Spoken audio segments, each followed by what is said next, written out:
Hello, darkness, my old friend.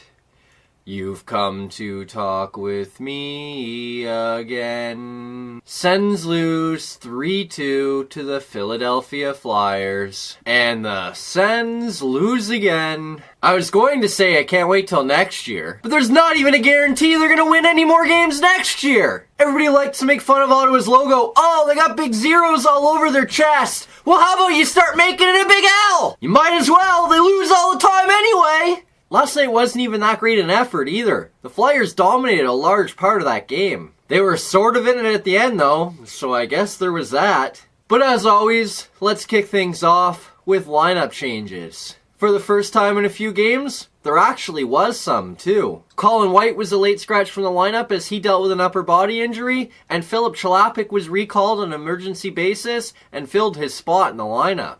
That was the lone change for the Sens, as Christian Jaros continues to deal with a lower body injury, and Craig Anderson got his second straight start and goal. The Flyers come out early, dominate the Sens, and carry a large majority of the play in the Sens zone. Despite the Flyers dominating possession, the Sens do a good job of keeping Philadelphia to the outside, and the Flyers don't get their first shot for more than 11 minutes. With the Flyers seemingly unwilling to throw pucks on goal, the Sens strike first. Just shy of the period's midway mark, Ben Harper throws a shot on goal, Chris Tierney tips it in front, it beats former Sen Brian Elliott, and the Sens lead 1-0.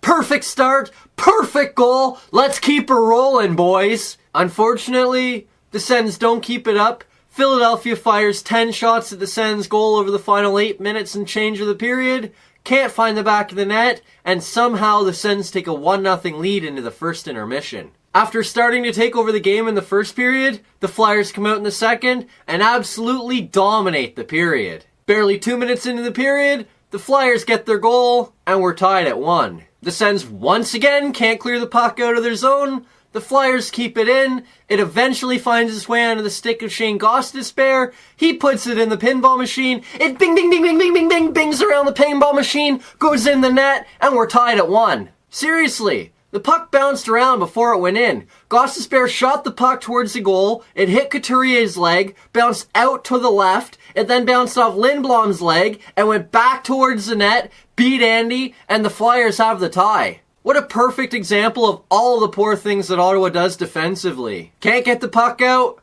Don't cover the guys in front of your net. And now your lead is gone. And exactly 4 minutes later, the tie is gone too. And the goal is thanks to just more typical Sens defense. Bodker fails to clear the puck out, gets it back, can't really do anything with it, sends a pass back to Borowiecki, the puck goes in his skates, Nolan Patrick fishes it out, feeds Raffle who's wide open in front, he bangs it by Anderson, and it's 2-1 Flyers. And Bodker barely saw the ice after that.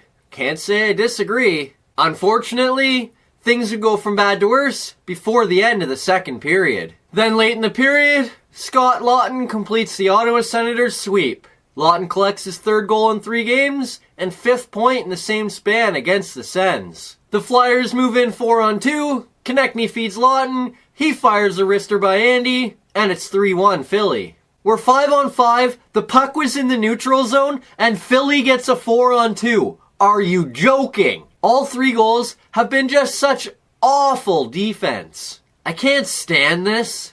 Like, you make mistakes, fine, but I'm watching the same thing over and over and over. This is game 70. Thankfully, the Flyers don't score again, and we get to the second intermission with Philadelphia leading 3-1. Heading into the third in a 2-goal hole, the Sens come out peppering Elliott in shots, and finally late in the period, get their goal. Chabot has the puck at the blue line, he sends a pass to the half wall to Smith, he pops one in the middle to Chalapik, who 1-times-1 by Elliott, and with 2:57 to go, the Sens trail 3-2. What a nifty little goal by Chalapik.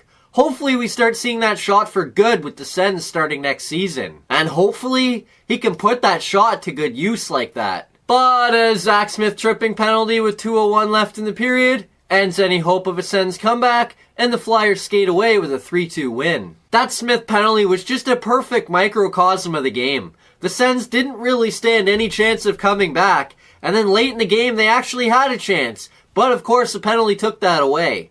It never felt like Ottawa was truly going to give themselves a chance to win that game, and then when it was there, they took it away from themselves. It was just typical and exactly how the game felt. These Sens just never give me any reason to feel good about myself. Let's just get into good news, bad news. Philip Chalapik scored, and that's excellent news. But we're going to go somewhere a little different today. And our good news and our bad news is going to kind of be all one segment, as they tie together. Some of Ottawa's veteran leaders struggled last night, and that is the bad news. But Mark Crawford did something about it, and that is the good news. Some of the guys that are expected to lead the young guys by example for Ottawa last night were some of Ottawa's worst players.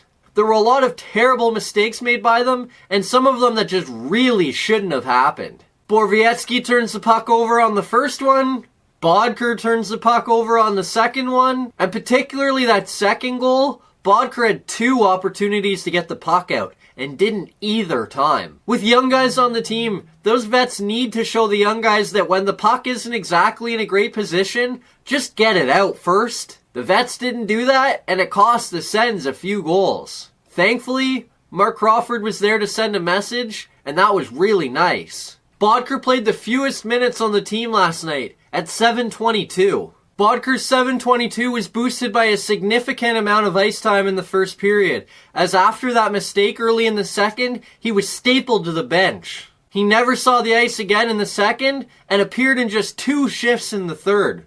His total ice time after the Flyers made it 2-1 was 1:45. Now it sucks to be Bodker, as he didn't get to play, and he was singled out, and I'm sure it was a one-off, but the Sens still needed to send that message. The young guys need to know that making mistakes like that will not be tolerated. That wasn't just a young guy trying something and making a mistake. That was just a veteran not making the smart play. And if a young guy doesn't make the smart play, he should be benched too. Last night, Ottawa's veteran players didn't do a good enough job of leading the young guys, and that is the bad news. But Mark Crawford did something about it, sending a message to them and the young guys, and that is the good news. Next up, the Sens return home for a brief 2-game homestand, kicking things off Thursday with a contest against the St. Louis Blues. The contest will be the second and final meeting of the season between the two teams, with the Blues currently holding the lead in the season series, thanks to a 3-2 win in St. Louis on January 19th. The Sens hung around with the Blues until a late controversial goalie interference call went uncalled, and the Blues got the win. Recently though, the Blues come into the contest in a bit of a cold streak, as they've lost 3 of their last 5, with their only wins coming against the Kings and Ducks, 2 of the league's worst teams. But the Blues have climbed themselves to 3rd in the Central Division, and are just 4 points behind the second-place Predators, with 2 games in hand, so you can expect they'll come into that contest hungry for points. If the Sens hope to pick up a win, getting on the Blues goalies early could certainly help. See you Thursday night.